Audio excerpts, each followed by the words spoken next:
2026 जो long distance relationship में रह रहे हैं उनके लिए क्या ये आसान साल रहने वाला है या फिर मुश्किलों भरा साल ये रहेगा?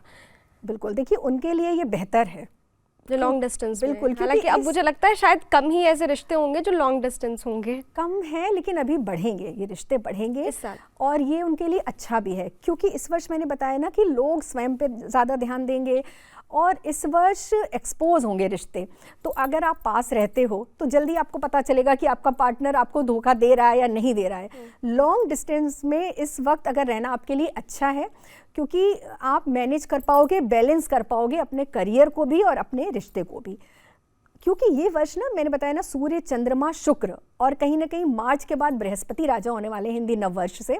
तो बृहस्पति, इन 4 प्लैनेट्स की बहुत प्राथमिकता रहने वाली है। तो इसको आपको बैलेंस करना है हर व्यक्ति को, क्योंकि कहते हैं ना यत ब्रह्मांडे तत्पिंडे, तो जैसा हम है वैसे ही ब्रह्मांड में सब कुछ एनर्जी है। तो आपको जो ग्रहों की जो प्लैनेट्स की मूवमेंट चल रही है, जो गोचर चल रहा है, ट्रांजिट चल रहा है, उसके हिसाब से ही आपका दिमाग चलने वाला है। तो इतने ग्रहों की जो एनर्जी है उसको आपको लेकर इस वक्त आप अपने रिश्ते पर बहुत ज़्यादा फोकस नहीं कर पाएंगे क्योंकि सूर्य आपको बोलेगा करियर के लिए, चंद्रमा कहीं ना कहीं इमोशनल, चंद्रमा और शुक्र, लेकिन फिर बृहस्पति आपको जो ज्ञान दे रहे हैं तो उनको भी नॉलेज मिल रही है, तो उनको भी लगेगा कि नहीं यार ये ठीक है बट हमें और आगे बढ़ना है। महत्वाकांक्षा बहुत होगी लोगों में।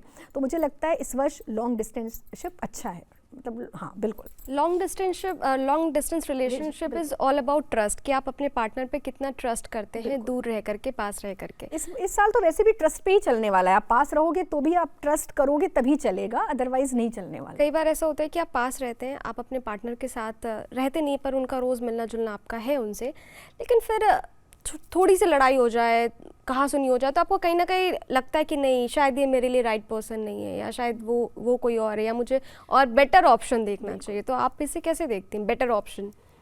देखिए, बेटर ऑप्शन देखना ये कैसे आप सुनिश्चित करेंगे कि जो बेटर ऑप्शन आपको दिख रहा है उसमें कोई ऐसी कमी नहीं है, ठीक है? क्योंकि आजकल क्या होता है, लोग आते हैं, एक शादी नहीं चलती है, आप देखो दूसरी शादी कैसी चलेगी।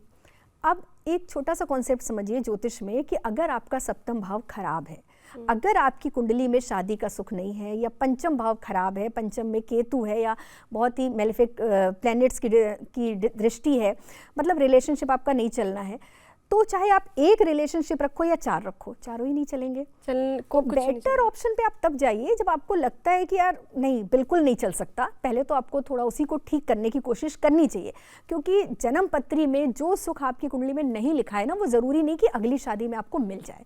तो जब कहीं से एकदम निराश हो जाइए, जब आपको लगे कि भाई इसमें सुधार की संभावना बिल्कुल नहीं है, तब आप जा सकते हैं।